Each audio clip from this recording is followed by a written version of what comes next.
Baik, audio penonton yang dihormati sekalian, tibalah masa yang kita nanti-nantikan. Ruangan segmen Astrawani menemui audio di pagi Selasa ini. Dan hari ini kita akan memperkatakan mengenai dengan tambang syair Brunei.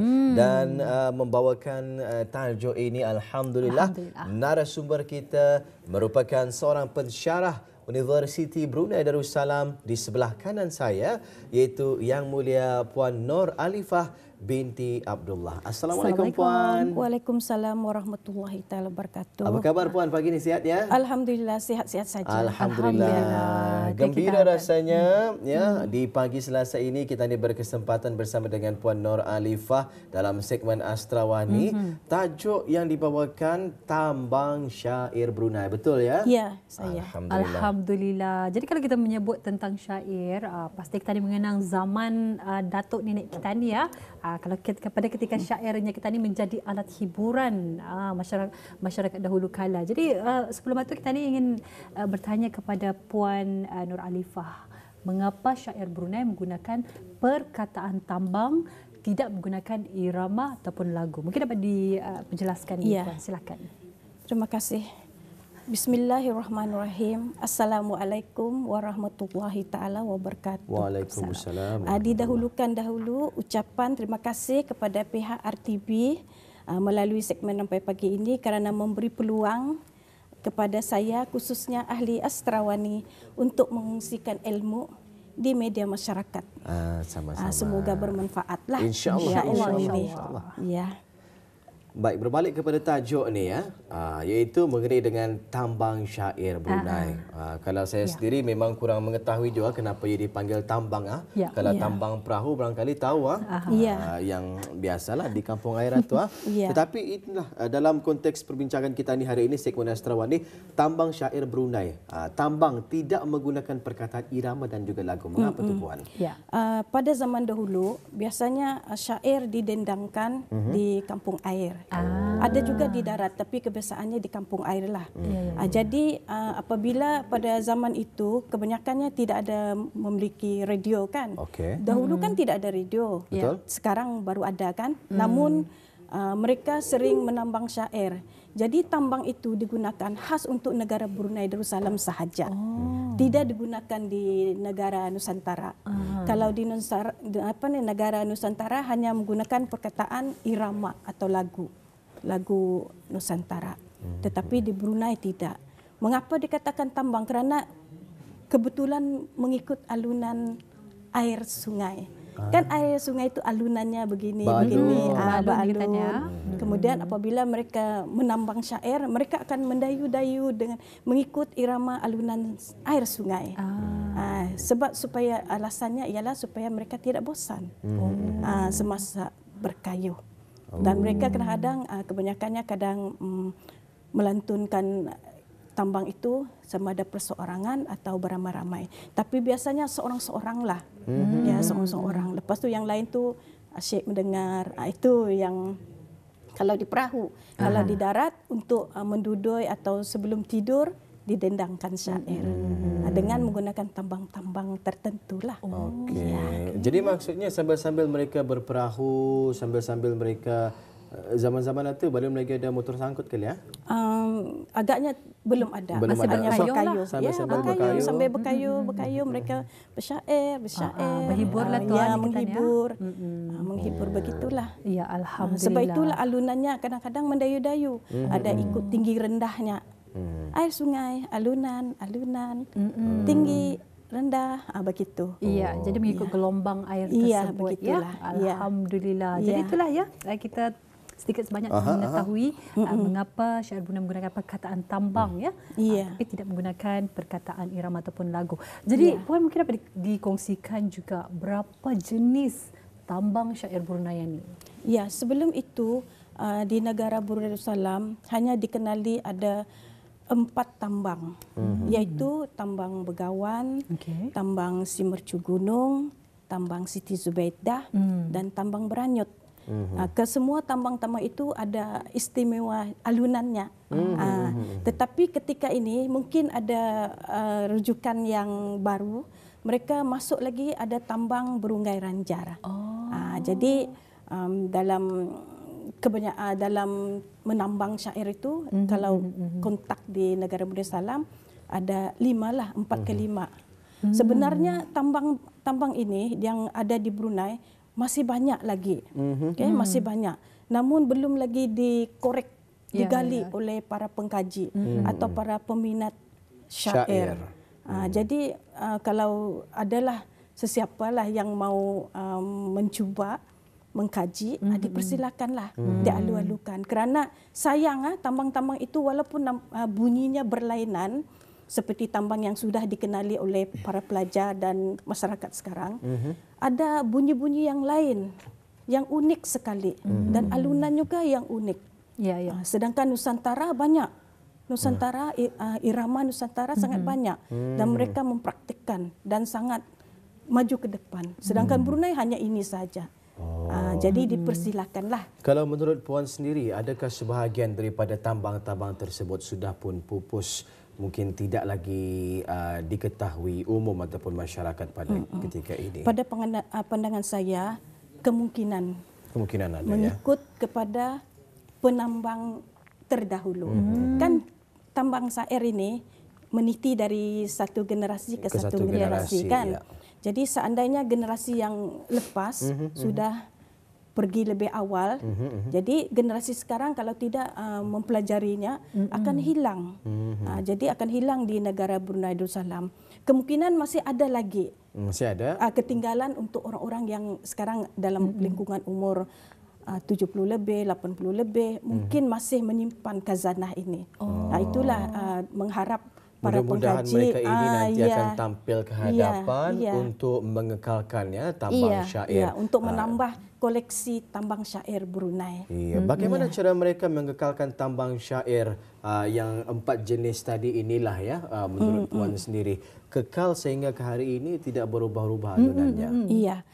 Sebenarnya kalau mengikut pandangan secara menyeluruh, para ibu bapa memainkan peranan penting. Semada dia mengarahkan atau sebagainya lah. Selain ibu bapa, nenek datuk. Kan kadang biasanya syair ini ditambang oleh nenek atau datuk kepada cucunya. Jadi cucunya akan menyambut mendengar tambang itu dengan sokongan ibu bapa yang menyarankan kan, dan juga tidak lupa juga kepada moyangnya sendiri. Selain itu, masyarakat juga memainkan peranan penting dalam memperkenalkan syair ini di kalangan generasi muda. Begitu. Ya, alhamdulillah. Jadi apa ada yang sempat bertanyakan juga ni? Mungkin dapat dikongsikan juga apakah perbezaannya sebetulnya pantun dengan syair ini? Ada yang masih keliru ni? Kalau pantun biasanya kalau dari segi penulisan ada 4 rangkap, sama macam syair ada 4 rangkap. Hanya bezanya dalam pantun ada pembayang maksud. 2 baris pertama ialah pembayangnya, sementara 2 baris kedua ialah isi pantun. Jadi ada pembayang dan ada isi. Tetapi dalam syair tidak. Kesemua 4 baris itu dalam satu rangkap, semuanya isi, semua cerita. Bukannya tidak ada pembayang. Itu bezanya. Itu kalau syair ya? Iya, kalau syair. Jadi sebab itulah kalau orang hendak membuat sesuatu cerita, lebih mudah gunakan syair. Tetapi dengan syarat hujungnya mesti sama. Kalau pantun AB. Itu syaratnya.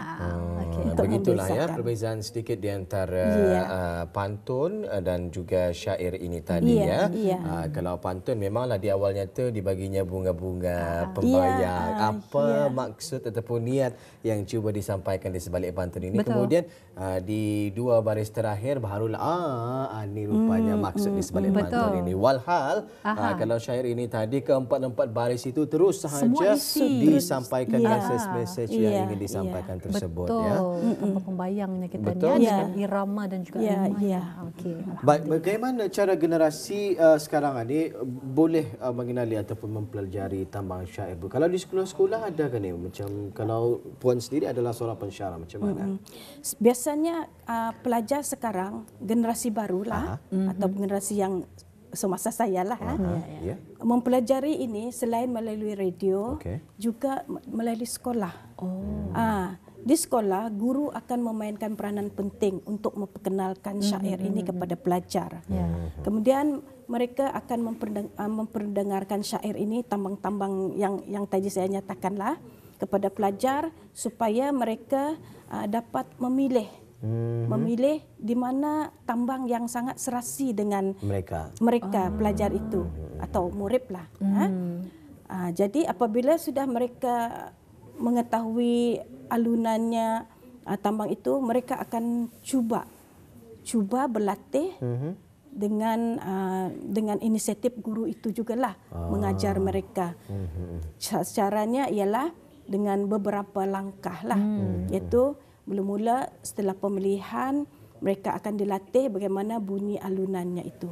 Tapi yang paling utama, sebelum guru itu melatih pelajar, mereka juga perlu mempelajarinya. Siapa? Guru itu. Guru itu tadi. Mereka kan membimbing. Ya. Kalau seandainya mereka buta huruf lah tentang tambang ini, jadi mereka akan merasa kekok dan terpaksa meminta bantuan sesiapa yang boleh menguasai tambang. Jadi mereka kena mempelajarinya dengan sesiapa sahajalah. Dengan ahlinya lah ya. Ya, dengan ahlinya yang tertentulah mengikut tambang-tambang itu. Kemudian apabila mereka sudah mengetahui pelajar itu boleh menambang syair, mereka akan terus melatih. Kerana menambang syair ini bukan seperti orang menyanyi. Walaupun dia seorang artis, tidak semestinya dia boleh menambang syair. Mengapa Betul. macam itu, Puan? Kerana ia mempunyai satu keunikan alunannya. Kadang-kadang biasalah penyanyi kan kadang-kadang mempunyai sesuatu yang kegemarannya, cara penyampaian suaranya. Suara juga memain peranan penting. Kalau suaranya jenis suara yang karau kata orang Brunei kan, atau nyaring besar, mungkin tidak berapa sesuai lah. Ia memerlukan suara yang sangat lemah lembut, halus, mulus. Itu kerana tujuannya untuk alunan. Apabila alunan itu sedap didengar, orang akan merasa penghayatan terus kepada dirinya. Begitu. Saya ada terdengar sebenarnya mengenai dengan alunan syair ini. Ada yang mengatakan seakan-akan seorang ibu sedang mendodoikan anak. Ya, betul. Memang betul. Kan tadi sudah saya nyatakan untuk menidurkan anak kadang-kadang kan. Ya, begitu. Jadi tetapi oleh kerana ditakuti nanti tambang ini pupus kan, maka diajarlah ke sekolah-sekolah supaya pelajar ini mengenali budaya negaranya lah. Alhamdulillah ya. Jadi satu murid akan belajar satu tambang. Adakah kemungkinan satu orang murid ini memahirkan diri mempelajari 4 tambang ini tadi? InsyaAllah, seandainya dia cepat menangkap. Kemudian pelajar yang sudah pandailah satu tambang, kemudian guru itu akan memperhalusi lagi dengan cara mengajarnya cara rutin atau intensif. Itu dalam masa 1 atau 2 jam begitu, dengan mengikut baris-barisnya. Misalnya baris ini bagaimana alunannya, lepas tu stop, dia ajar lagi gelombang-gelombangnya.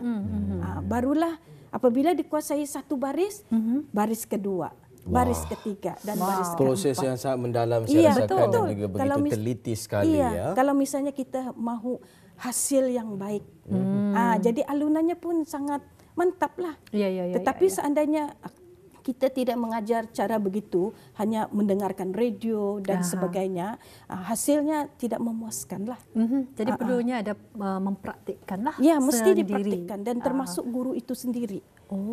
Mengikut bagaimana mengajar pelajar itu. Misalnya kalau dia kata macam-macam ini, pelajar ikut, kalau salah betulkan. Sebab itulah peranan guru sangat penting juga. Mesti pandai. Jadi bukan mudah sebenarnya kan? Memang bukan mudah. Ya. Jadi kalau kita bercakap pasal alunan ini, mungkin bagaimana sebenarnya cara untuk melatih alunan tambangan ini, Puan? Ialah seperti yang saya kata tadi, alunan tambang itu kalau sudah dia menguasai cara dasarnya, dia hendaklah mengajar para pelajar itu atau murid pada tahap yang terakhir. Tahap terakhir maksudnya apa? Maksud terakhir itu dari A sampai ke Z. Umpama macam itulah. Dari awal misalnya rangkap pertama dia sudah menguasai. Rangkap kedua sudah menguasai. Rangkap ketiga sudah menguasai. Maka artinya ke semua tambang itu dia sudah menguasai. Seandainya dia mempunyai berlainan tambang. Tapi kalau hanya satu tambang, dari A sampai Z satu bunyinya sama. Tetapi alunannya itu harus dipertahankan. Contohnya macam kalau tambang beranyut kan, itu macam orang sedang berzikir. Kalau orang itu pandai berzikir, dia dapat meneruskan. Tapi kalau tidak akan tercekik bunyinya. Macam terberhenti. Pasal alunannya zikir itu kan menggunakan melodi yang tinggi kan, dengan pernafasan yang kuat, dengan kalau dalam menyanyi melodi bunyi dari perut kononnya. Begitulah. Ya. Jadi adakah kemungkinan macam kita ni mempelajari satu-satu tambang itu saja, kemudian apa sahaja syair yang kita ni jumpai, kita ni aplikasikan lagu itu ke syair tersebut. Boleh kata? Ya, boleh. Kalau misalnya ia sudah dapat menguasai tambang, kemudian dia ada teks baru. Otomatik dia boleh menambang. Bukan semestinya yang diajar sahaja. Macam diajarnya syairan ni, sekali digunakannya tambang ani. Kemudian berjumpa lagi syairan ni, ia akan memakai laguan ni ataupun tambang ni. Boleh, ya. Boleh, kalau dia sudah menghafal atau menguasainya. Kalau tidak, ia akan lupa. Ya, alhamdulillah ya. Jadi dalam kita ni melangkah ke era kemodenan ya. Anak-anak baru sekarang ini mungkin sekarang ini baru mendengar, ada yang baru mendengarkan syair, ya, belum lagi mengenali sehabis mungkinlah syairan ya. Jadi bagaimana ataupun apakah syair ini akan pupus di negara Brunei Darussalam ini? Menurut puan sendiri macam mana? Ya. Pada pengenalan saya, syair di negara Brunei Darussalam tidak akan pupus. Ya, kerana apa? Mengapa saya berani berkata demikian? Kerana ada institusi tertinggi, sekolah-sekolah, kemudian persatuan tertentulah, dan juga pihak kokurikulum sudah melestarikannya. Ya, mereka sama-sama memainkan peranan penting untuk menaikkan image di negara Brunei Darussalam, dengan terutama pihak kokurikulum lah. Saya ucapkan terima kasih ya pihak kokurikulum kerana mereka sudah menampilkan syair-syair melalui pertandingan dari peringkat sekolah rendah sehingga peringkat sekolah menengah. Jadi merasa bersyukurlah. Kemudian di samping itu tidak lupa juga keterlibatan masyarakat. Masyarakat ya. Masyarakat dan keluarga. Macam mana masyarakat ini melibatkan diri dalam menambang syair dengan ini? Mereka tampil ke depan membantu para pengkaji. Kalau seandainya ada pengkaji hendak mengkaji, jadi mereka otomatik bekerjasama untuk memberitahu bahawa ada tambang selain tambang yang sudah diperkenalkan di waktu sekarang. Alhamdulillah ya. Kemudian keluarga juga, seandainya dalam lingkungan keluarga itu ada neneknya dan sebagainya pandai menambang syair, ajar terus kepada anak cucunya. Jadi otomatik walaupun bunyinya lain, kadang-kadang ada yang mengatakan tidak sama seperti yang sudah dipelajari. Ya, memang tidak sama. Tambang itu tidak semestinya sama. Lain orang, lain generasi lain.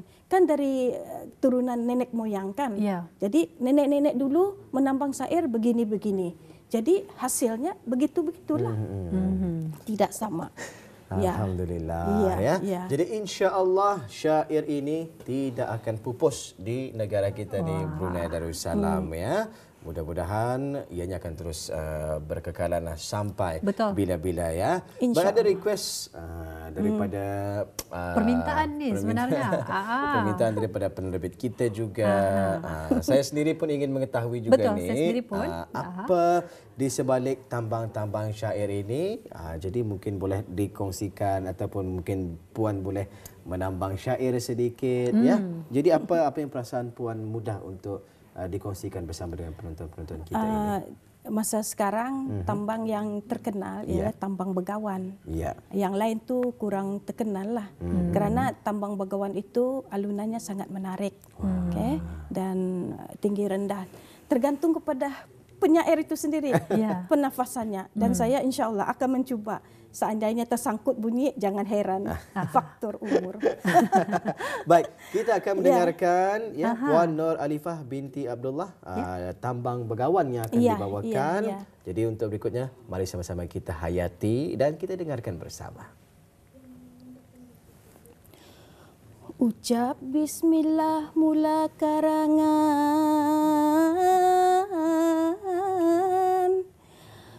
raja berdaulat jadi sanjungan, rakyat kasih pada junjungan,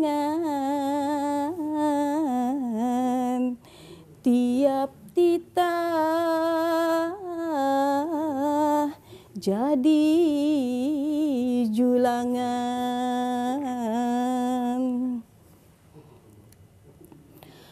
Keputraan baginda sudah dimasyurkan. 15 Julai Jumaat berkah dicanangkan. Pelusuk negara riang-ria meraihkan, rakyat jelata turut memeriahkan.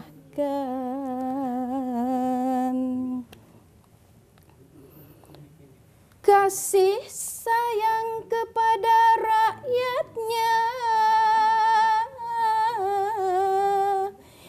tidak mengira bangsa puaknya, ditimang jaga riwayat hidupnya, pantulkan cahaya aura mulianya. Alhamdulillah, luar biasa sekali ya. Alhamdulillah. Iaitu Tambang Begawan. Oh, alhamdulillah, alunan yang merdunya kita ni, irama yang mengusik jiwa, nyanyian yang mendamaikan jiwa. Itulah syair. Daripada Puan Nur Alifah sebentar tadi ya, berkongsi sedikit berkenaan dengan Tambang Begawan ya. Baik Puan, masa mencemburui kita ni, kalau boleh rasanya ingin kita ni dengarkan ya ke tiga-tiga lagu selebihnya tadi. Tetapi tidak mengapalah, mungkin di lain kesempatan insya-Allah. Riput, terima kasih di atas perkongsiannya pada hari ini. Sama-sama. Ya. Dan insya-Allah ada kesempatan, mudah-mudahan ada jodoh, kita ni akan bersama lagi dalam segmen Astrawani ini, mungkin dengan perbincangan yang lain pula ya. Ya, insya-Allah. Assalamualaikum Puan. Waalaikumsalam warahmatullahi taala wabarakatuh.